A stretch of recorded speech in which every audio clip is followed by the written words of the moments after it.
أعوذ بالله من الشيطان الرجيم بسم الله الرحمن الرحيم الحج أشهر معلومات فمن فرض فيهن الحج فلا رفث ولا فسوق. கண்ணியத்திற்குரிய அல்லாஹ்வின் அடியார்களே, அல்லாஹ் தஆலா குர்ஆனில் இதை பற்றி பேசுகின்றான். அல் ஹஜ்ஜு அஷ்ஹுரும் மஅலூமாத், ஹஜ்ஜுடைய காலம் என்பது வரையறைக்கப்பட்ட, எண்ணப்பட்ட, அறியப்பட்ட சில நாட்களாகும் என்று அல்லாஹ் தஆலா இந்த தினங்களை பற்றி பேசுகின்றான்.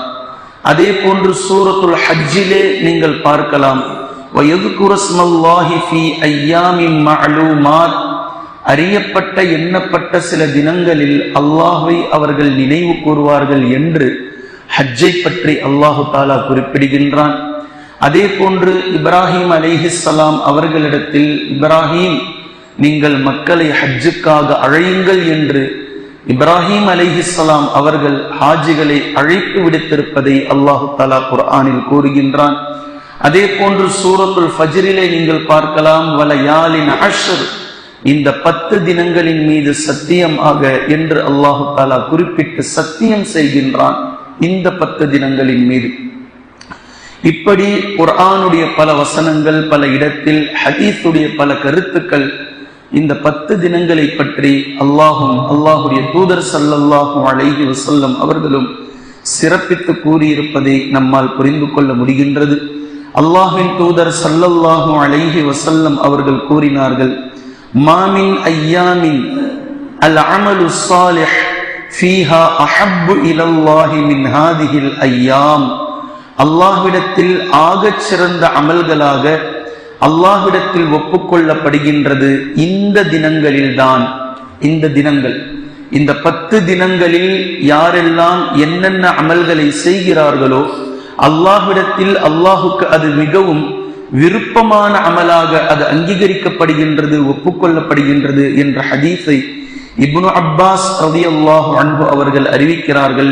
இந்த ஹதீஸை நபி ஸல்லல்லாஹு அலைஹி வஸல்லம் அவர்கள் கூறக்கூடிய நேரத்தில் சஹாபாக்கள் கேட்டார்கள், வலல் ஜிஹாது ஃபீ சபீலில்லாஹ், அல்லாஹ்வுடைய பாதையில் அறப்போர் புரிவதை விடவா இந்த 10 நாட்களில் ஒரு அடியான் செய்யக்கூடிய அமல் அல்லாஹுக்கு விருப்பமானதாகும் என்று கேட்டபோது அல்லாஹ்வின் தூதர் ஸல்லல்லாஹு அலைஹி வஸல்லம் அவர்கள் கூறினார்கள், ஆம், ஜிஹாது செய்வதை விடதான் என்று சொல்லிவிட்டு தொடர்ச்சியாக சொன்னார்கள், இல்லா ரஜுலுன், ஒரு மனிதரை தவிர. ஆனா இவர்களை விட ஒரு மனிதர் முன்னிலையில் இருப்பார். அவர் ரஜுலுன் ஹரஜ ஃபீ நஃப்ஸிஹி வ மாலிஹி லம் யர்ஜி' மின் தாலிக மின் ஷை, ஒரு மனிதர் அல்லாஹ்வுடைய பாதையில் அறப்போர் புரிந்து கொண்டிருக்கின்றார், அதாவது போர்க்களத்தில் நிற்கிறார், அவர் போர் செய்து கொண்டிருக்கிறார். அவர் தன்னுடைய செல்வத்தையும் தன்னுடைய உயிரையும் அல்லாஹ்வுடைய பாதையிலே அழித்து விட்டார். தன்னுடைய பொருளாதாரத்தை அல்லாஹ்வுடைய பாதையில் அறப்போர் புரிவதற்காக செலவு செய்து கொண்டே இருக்கிறார். செலவு செய்து அவருடைய உயிரையும் அல்லாஹ்வுடைய பாதையிலேயே அவர் செலவு செய்து விட்டார், உயிர் நீத்து விட்டார். இந்த ஒரு மனிதரை தவிர என்று அல்லாஹ்வின் தூதர் ஸல்லல்லாஹு அலைஹி வஸல்லம் அவர்கள் கூறிய ஹதீஸை நம்மால் பார்க்க முடிகின்றது.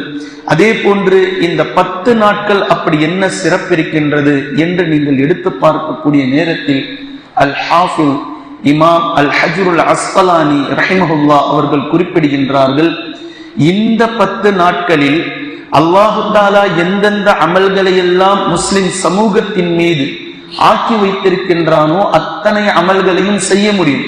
ஆனால் இந்த நாட்களில் செய்யக்கூடிய அமல்களை வேறு நாட்களில் உங்களால் செய்ய முடியாது என்று அமல்களின் தாய் இந்த நாட்கள் என்று அவர்கள் பெயரிடுகின்றார்கள். இந்த 10 நாட்களில் எண்ணற்ற இந்த அமல்களை அல்லாஹு தஆலா இந்த 10 நாட்களில் வைத்திருக்கிறான்.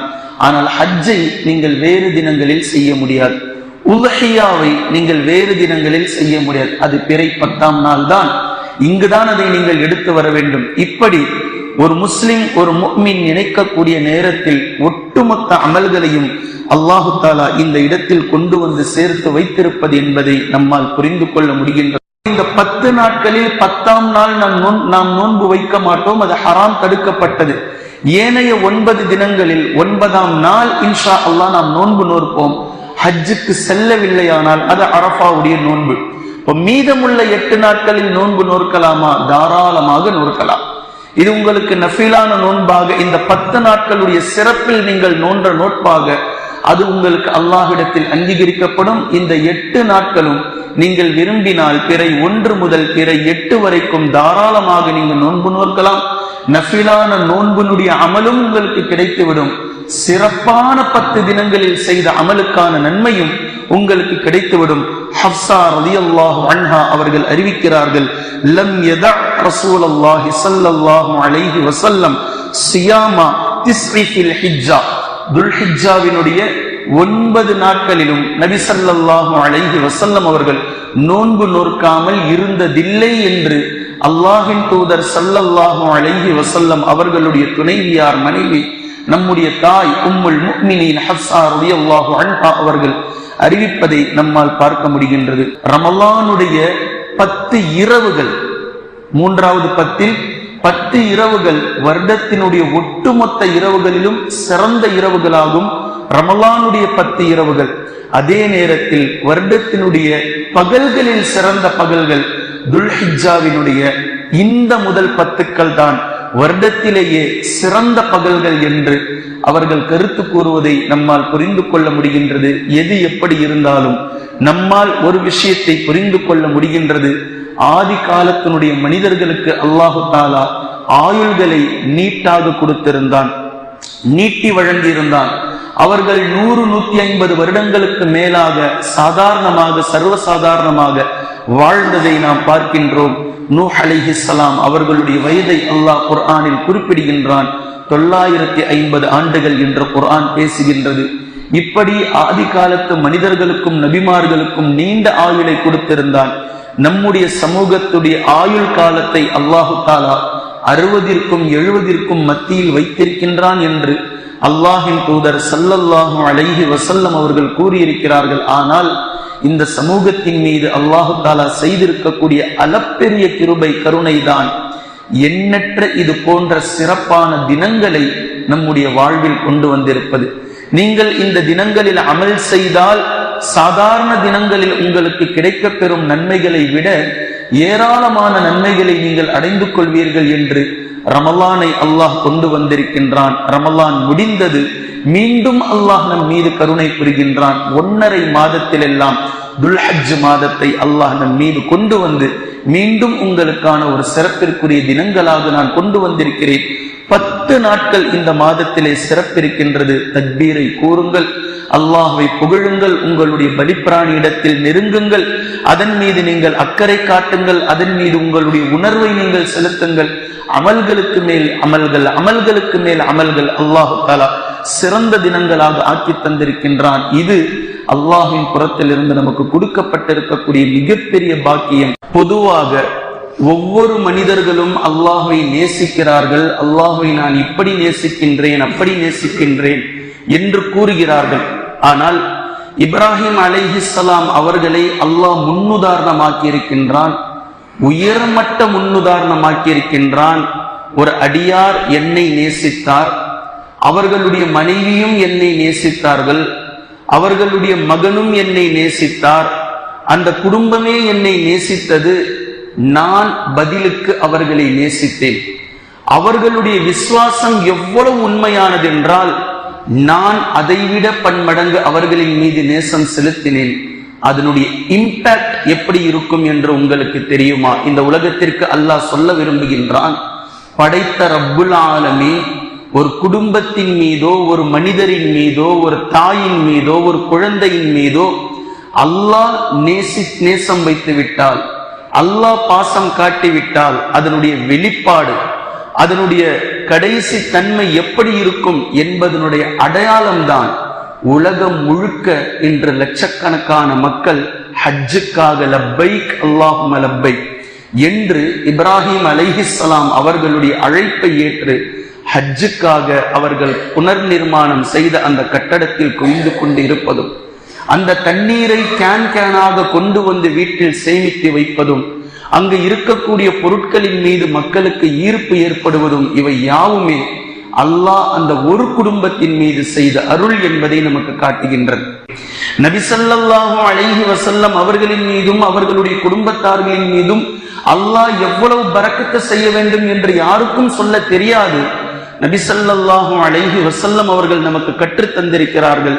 இப்ராஹிம் அலைஹிஸ்ஸலாமின் மீதும் அவர்களுடைய குடும்பத்தார்களின் மீதும் ரப்பே நீ எவ்வளவு பரக்கத்து செய்தாயோ அந்த அளவிற்கு முஹம்மது ஸல்லல்லாஹு அலைஹி வஸல்லம் அவர்களின் மீதும் அவர்களுடைய குடும்பத்தார்களின் மீதும் நீ பரக்கத்து செய்வாயாக என்ற இந்த அளவீட்டை நபி ஸல்லல்லாஹு அலைஹி வஸல்லம் அவர்களே சொல்லி தந்திருக்கிறார்கள் என்றால் நாம் இந்த இடத்தில் நினைத்து பார்க்க வேண்டும், இன்னும் ஆழமாக அல்லாஹ் கருணை செய்வானா அல்லது எப்படி என்று நமக்கு தெரியாது. அந்த அளவிற்கு இப்ராஹிம் அலைஹிஸ்ஸலாம் அவர்களின் மீதும் அவர்களுடைய குடும்பத்தார்களின் மீதும் அல்லாஹ் சொரிந்திருக்கக்கூடிய அந்த கருணை, அந்த பரக்கத் இன்று உலகம் முழுக்க இன்ஷா அல்லாஹ் கியாமத் நாள் வரை வர இருக்கக்கூடிய ஒட்டுமொத்த மக்களுடைய உள்ளங்களையும் அந்த குடும்பத்தை அல்லாஹ் பதிய வைத்து விட்டார். முஸ்லிம்களால் மாத்திரம் அல்லாஹு தஆலா இப்ராஹிம் அலைஹிஸ்ஸலாம் அவர்களுடைய கண்ணியத்தை உயர்த்தவில்லை, யூதர்கள் கிறிஸ்தவர்களாலும் கூட இப்ராஹிம் அலைஹிஸ்ஸலாம் அவர்களுடைய கண்ணியத்தை அல்லாஹு தஆலா உயர்த்திய வைத்திருக்கின்றான்.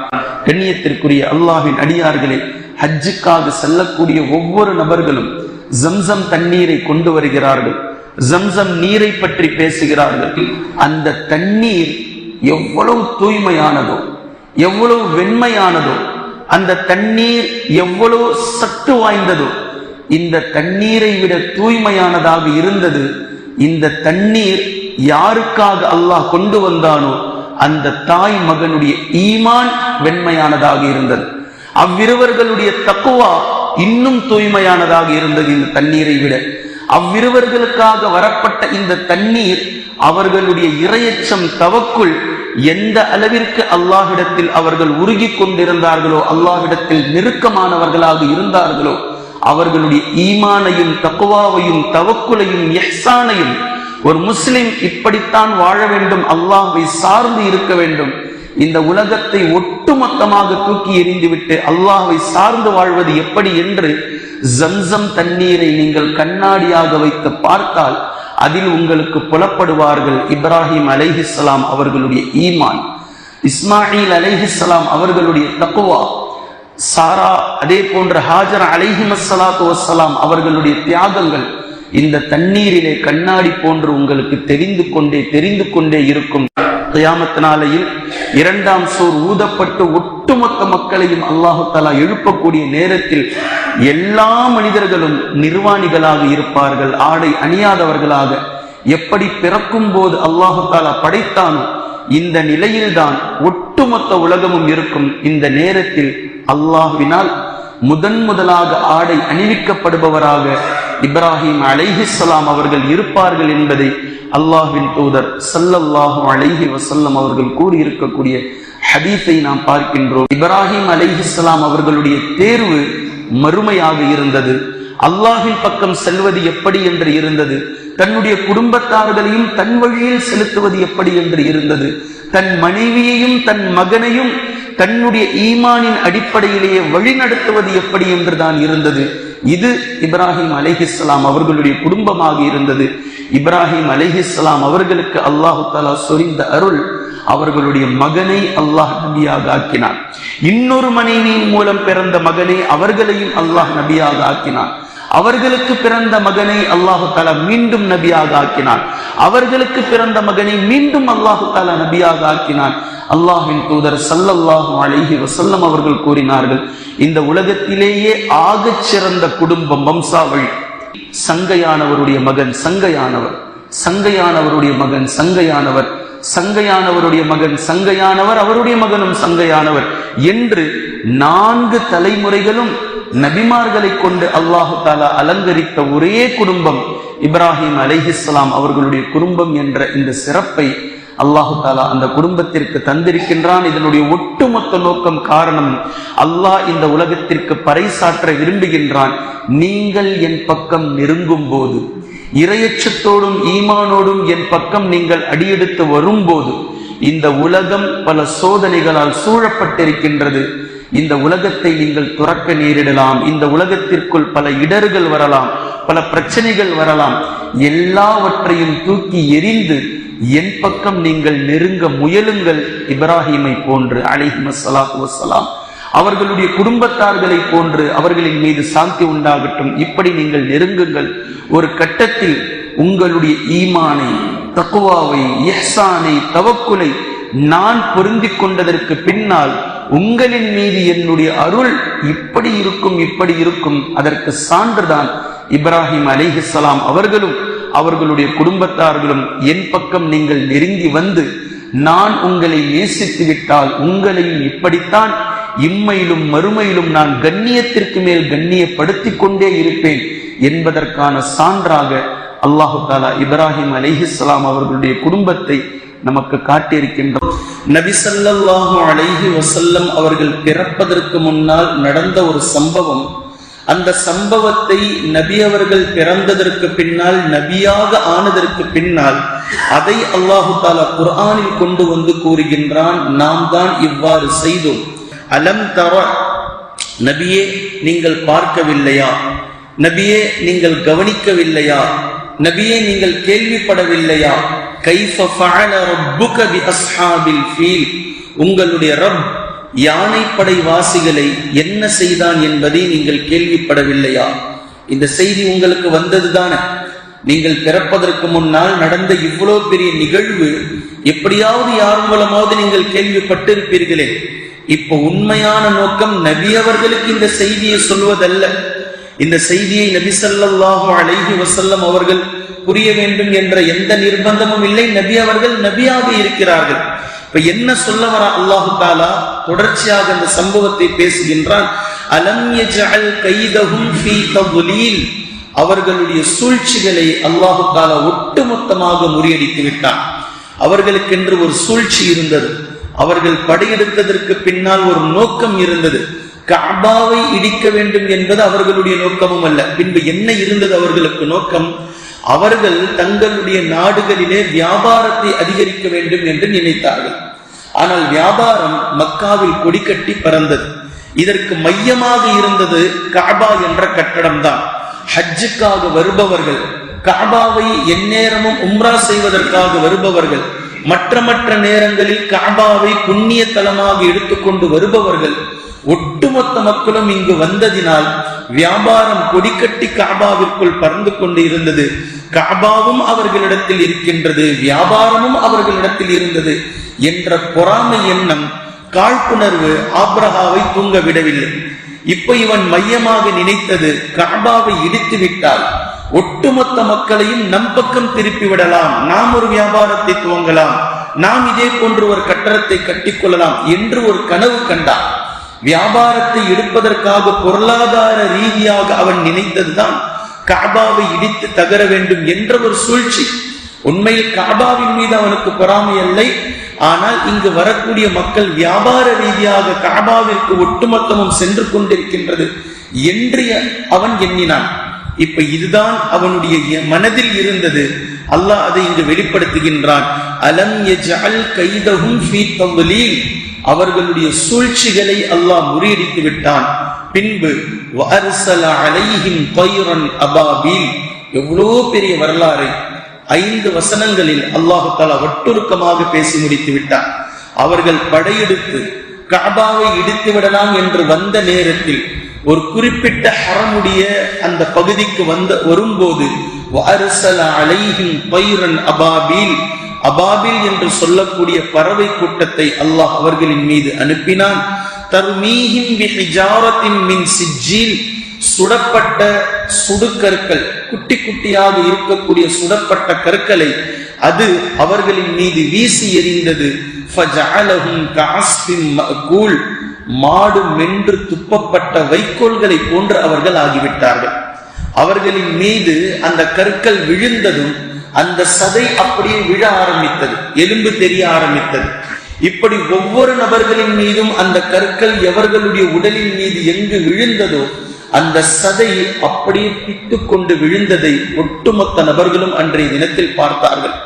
இப்படி ஆபிரஹா வரப்போகின்றான் என்று தெரிந்ததும் குறைஷி மக்களால் ஆபிரஹா என்ற அந்த பெரிய மன்னனுடைய படையை எதிர்ப்பதற்கு முடியாது என்று அவர்களே விளங்கிக் கொண்டு ஒட்டுமொத்த நபர்களும் விளங்கிக் கொண்டார்கள். அன்று கஅபாவினுடைய பொறுப்புதாரியாக இருந்த நபி ஸல்லல்லாஹு அலைஹி வஸல்லம் அவர்களுடைய பாட்டனார் அப்துல் முத்தலிப் என்பவர் கஅபாவிற்கு அருகில் சென்று, யா அல்லாஹ், உன்னுடைய இந்த கட்டடத்தை அவன் இடிக்க வருகின்றான், அவனை எதிர்ப்பதற்கு எங்களுக்கு சக்தி இல்லை, இது உன்னுடைய வீடுதான் என்பது உண்மையாக இருந்தால் நீயே இதை பாதுகாத்துக்கொள் என்று அப்துல் முத்தலிப் எப்போதும் லாத்தையும் உஸ்ஸாவையும் மனாத்தையும் அழைக்கக்கூடிய அந்த குறைஷி மக்களுடைய தலைவர்கள் அன்றைய தினம் அல்லாஹ் ஒருவனை மாத்திரம் அழைத்தார்கள். அவர்களுடைய துஆவில் அன்று இணை இல்லை.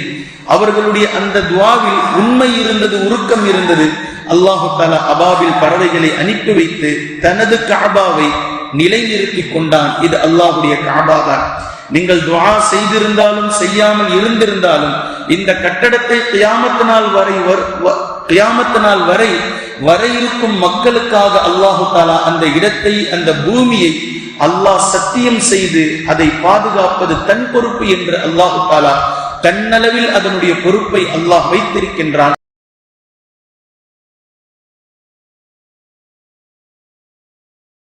கஅபாவை அல்லாஹ்வே பாதுகாத்துக் கொள்வான் என்று அது என் பொறுப்பில் தான் இருக்கின்றது என்பதை நிலைநிறுத்துவதற்காகவே இந்த சம்பவம் நடைபெற்றதை போன்று நம்மால் புரிந்து கொள்ள முடிகின்றது. இதே போன்று இந்த சம்பவம் நடந்ததை நபி ஸல்லல்லாஹு அலைஹி வஸல்லம் அவர்களுக்கு சொல்ல வேண்டும் என்ற தேவை எந்த இடத்திலும் இல்லை. காரணம், நபி அவர்கள் நபி அவர்களாகத்தான் இருக்கின்றார்கள். அல்லாஹும்ம ஸல்லி அலா முஹம்மத். பின்பு எதை சொல்லி நிலைநிறுத்த வேண்டும்? 50 வருடங்களுக்கு பின்னால் இந்த நிகழ்வு நடந்து குர்ஆனிலே இந்த சம்பவம் வஹீயாக இறக்கப்படுகின்றது. இது நபி ஸல்லல்லாஹு அலைஹி வஸல்லம் அவர்கள் மக்காவில் நபியாக அனுப்பப்பட்டதற்கு பின்னால் குறைஷி மக்களிடத்தில் தஅவத்தை எடுத்து வைக்கின்றார்கள், தப்லீக் செய்கின்றார்கள். தனக்கு தான் அனுப்பப்பட்ட இறை தூதர் என்ற செய்தியை ஒவ்வொரு இடங்களாக சொல்லியதற்கு பின்பும் அந்த மக்கள் மறுத்து கொண்டிருக்கின்றார்கள். அளவுக்கு அதிகமாக மறுத்தார்கள், மூர்க்கமாக மறுத்து கொண்டு வந்தார்கள். அப்ப நபி ஸல்லல்லாஹு அலைஹி வஸல்லம் அவர்களிடத்தில் அல்லாஹ் பேசுகின்றான், மறுக்கக்கூடிய இவர்களிடத்தில் கேட்டு பாருங்கள், என்று மறுக்கிறார்களா இவர்கள்? உங்களை தூதராக எடுத்துக் கொள்வதை விட்டு உங்களை பைத்தியக்காரர் என்றும் சூனியக்காரர் என்றும் இந்த குர்ஆனை கட்டுக்கதை என்றும் சொல்லிக் கொண்டிருக்கிறார்களா? இவர்கள் யார் தெரியுமா? 50 வருடங்களுக்கு முன்னால் இந்த கஅபாவை ஆப்ரஹா என்ற மன்னன் அழிக்க வரும்போது, இடிக்க வரும்போது இவர்கள் என்னிடத்திலே துஆ கேட்டார்கள். அந்த நிகழ்வை நான் எப்படி இந்த கஅபாவை பாதுகாத்தேன் என்பதை கண்கூடாக பார்த்தவர்கள்.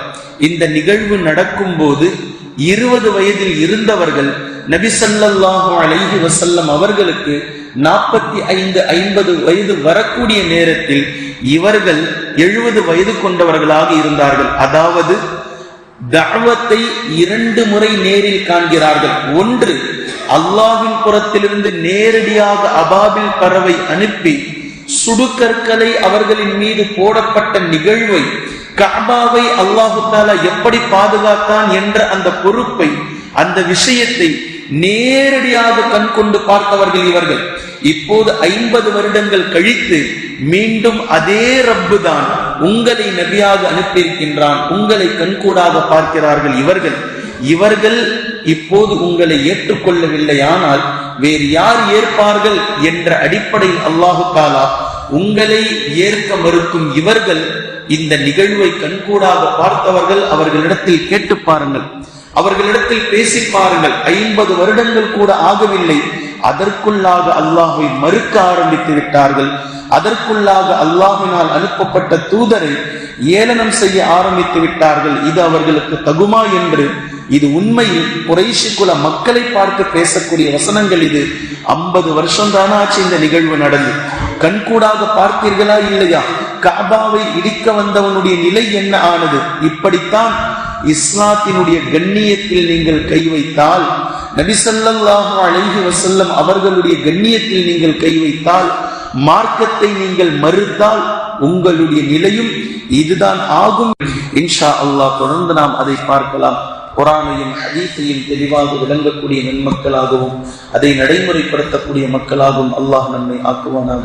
சுப்ஹானல்லாஹும்ம பிஹம்திக அஷ்ஹது அல்லா இலாஹ இல்லா அன்த அஸ்தக்ஃபிருக வ அத்தூபு